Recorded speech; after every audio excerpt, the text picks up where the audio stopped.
Hey everybody, it's Glenn back in this video with the Star Wars 6-inch Black Series figures from the European launch held at Brent Cross Toys R Us in London.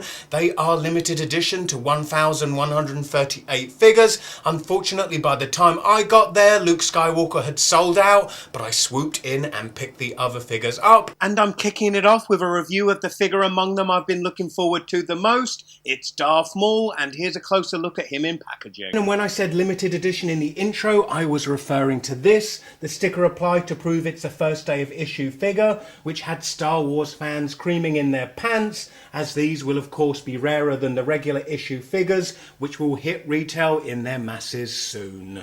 Looking at the packaging back, and not much to write home about, just a character-specific scene with Maul battling Obi-Wan and Qui-Gon Jinn. So, mint on card collectors, cover your ears, let's open him up. They come boxed, which is cool, as unlike carded figures where you ruin the packaging when you open them.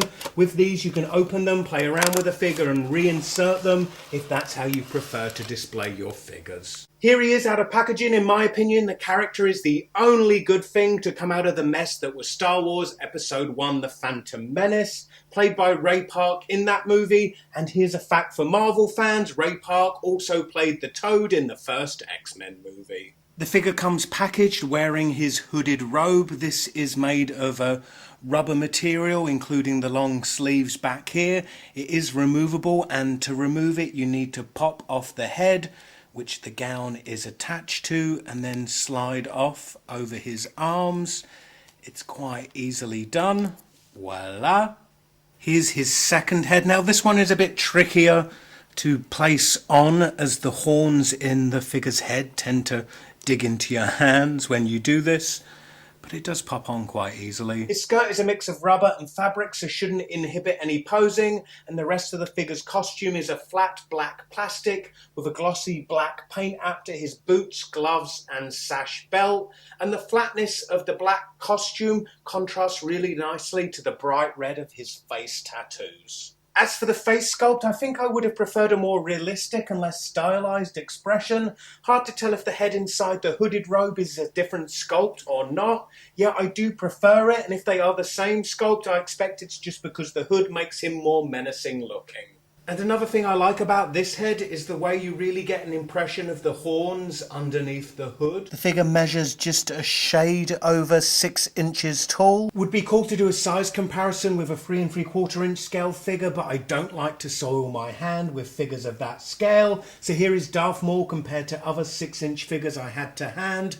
On the left, Toy Biz's Movie Magneto, and on the right, Jean Grey from the Marvel Legends Rocket Raccoon series. So in terms of 6-inch scale, he'll likely be on the smaller end of that scale compared to other figures you may have. Moving on to accessories, and first we have his binoculars, which are movie accurate with nice paint apps, creating a worn look to them, yet it's difficult to pose the figure holding them in a naturalistic way. And now, more importantly, his lightsaber. It comes in 2 parts, so can be used as single-bladed lightsabers, or they connect in the middle to form his infamous double-bladed lightsaber, which is the signature of the character. And with double lightsaber in hand, it really makes you want to see what cool poses you can get the figure into, so let's look at his articulation. The figure rotates at the head, does look up very slightly and down very slightly.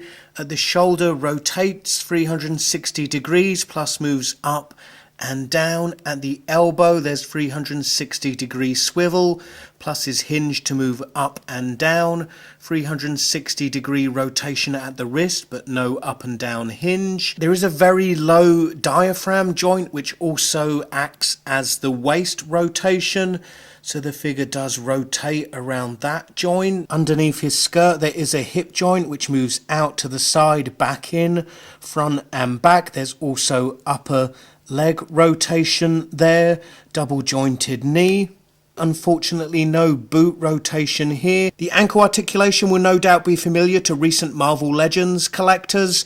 It's hinged to move backwards and forwards and has a crazy amount of pivot to it, so you can get the figure in a really wide standing stance. Anyway, that completes my review. Stay tuned for more Star Wars 6-inch Black Series reviews coming to my channel soon. Check out the description beneath this video for links to my Facebook and Twitter. Click those links and connect with me there too.